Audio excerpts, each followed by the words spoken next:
boys and girls, Miss Noble here. Happy Friday. Today's reading is going to be from a book called Let It Fall. Because we talked about, so it's like the second week of fall or so, right? And during fall, the leaves are falling from the trees, and we had a poem about the fall, and we talked about trees and all that. So it's a perfect book and project to go along with what we've been talking about. So first I'll be reading the book Let It Fall, and then I'll show you your project you're going to be making today. So Let It Fall by Marianne Coca Leffler. Let it fall. It's autumn. Autumn is another word for fall.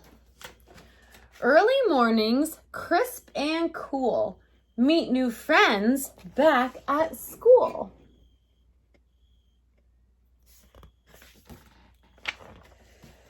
Mounds of color raked up high, jump right in and watch the sky.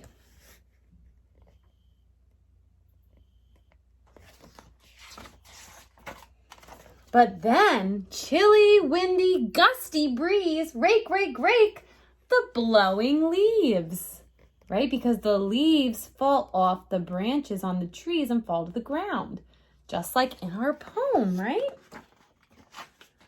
Let it fall! Apple picking, mountain air. Our next stop, the country fair. I know we talked about apples last week, and some of us have gone apple picking. We read an apple picking day book yesterday afternoon. Hayrides, contests, jumping fun. The winning pumpkin weighs a ton. And that means it weighs a lot. But then, brother stroller piled high, cold and tired, say goodbye.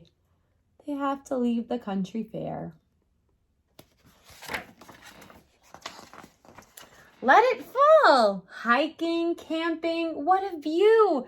Trees of orange, skies of blue.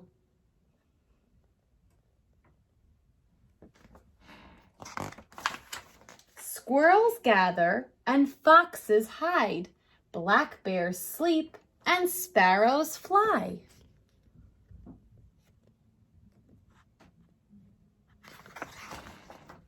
But soon, cold and frosty, tall bare trees, toes and fingers feel the freeze.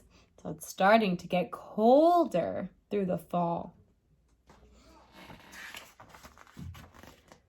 Hats to knit and scarves to make, waiting for our first snowflake.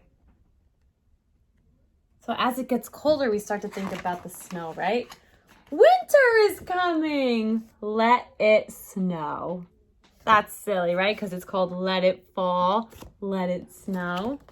So since this book was all about fall and some trees and things, your project today, let me see if I can get this in here, is going to be to create a fall tree. So you were given a piece of paper like this, right? And it has just a plain tree on it. And then we gave you tiny little scraps of paper. And just like when you made your apple and you had to rip apart the paper to make your apple, you're gonna rip little pieces of those colored papers, I'll make this closer, to make the trunk of your tree, and the branches are brown. And then you can put some leaves that have fallen on the ground and some on the tree and some actually falling, right? And after you've made your tree, make sure you put your name on the top here. After you've made your tree, you can attach, oh, mine is falling off. You can attach your poem at the bottom. Now, yesterday we did work with our poem and we wrote with pencil and we circled our letters and our sounds. So you can leave it like that, or if you want it to look a little bit prettier, you could erase what you wrote in pencil, but you could leave it like that. I like it. And then so you have your poem and your fall tree together. Okay, boys and girls, I'll see you soon. Bye.